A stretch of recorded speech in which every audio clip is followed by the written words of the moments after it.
And first time ko pupunta sa Iloilo para mag-shooting sa Gigantes Island. So, mahirap siyang gawin. Physically, emotionally, dahil it's a father and daughter film. And how to survive. Gagawin mo lahat para mabigay mo yung best mo sa anak mo. And until such time na parang nangarap si Casco, ako si Casco, yung anak ko si Arya. Nangarap siya na makakuha siya ng pearl at until napabayaan yung anak niya. Ginawa niya lahat para mabigay niya yung buhay na para sa anak niya. Alam mo yung anak niya, konti lang hinihingi niya, cellphone lang. Hindi pa niya maibigay sa anak niya. Ganun kahirap ang buhay. So, we are so blessed na tayo, nagsisurvive tayo, and yung mga island na ganito na kailangan natin i-preserve. So, kailangan natin na pangalagaan. Yun nga, sabi ng Direct TM, no, kailangan natin na i-preserve yung mga island na ganito. And yun, parang sundan natin yung journey ni Casco, ni Arya. Para may kwento ito. I played the role of Tony, siya akong gigolo. Hindi, joke lang. Tatay po ako ni Khalil, at ang batang ito, na nanonorpresa. Pag sinabi namin, ba't ka umiiyak? Kahit hindi siya umiiyak, bilang iiyak. Hindi ko alam kung nauuto namin siya o umiiyakin mo siya talaga. So, joke lang.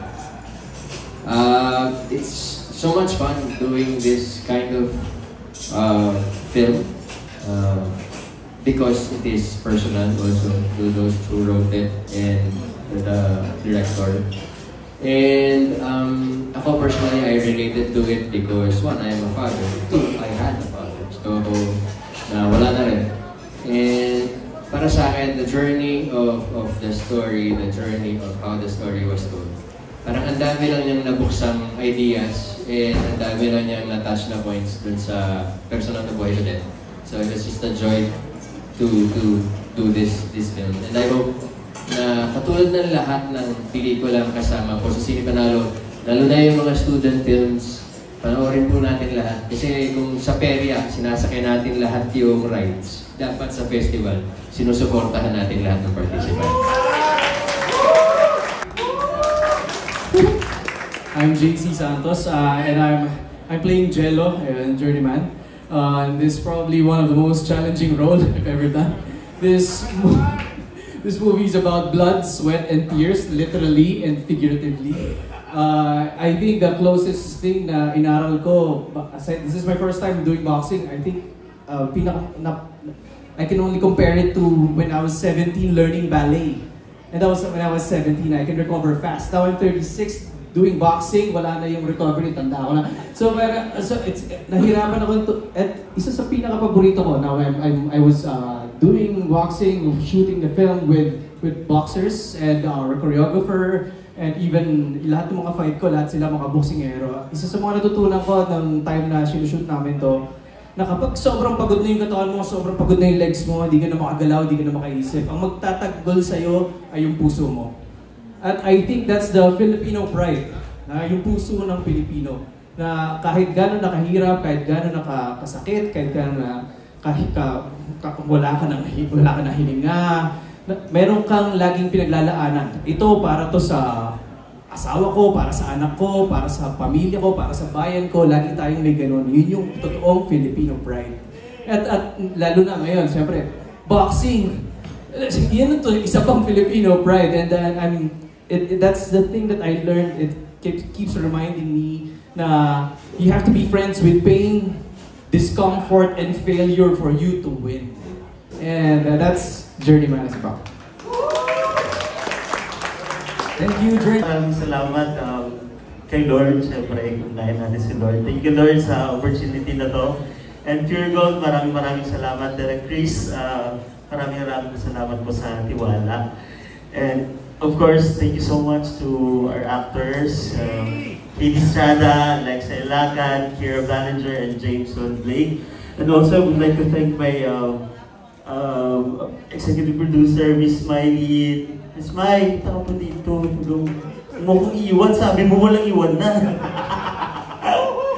But maraming salamat po. Ang co-love po ay may kodigo ako. When two popular content creators face conflicts in their respective romantic relationships, they decided to form an unlikely collaboration. So isang malaking collaboration lang po ito. Kasi naniniwala po ako na to win in life, hindi po natin kailangan makipag-compete because competition is out, collaboration is in.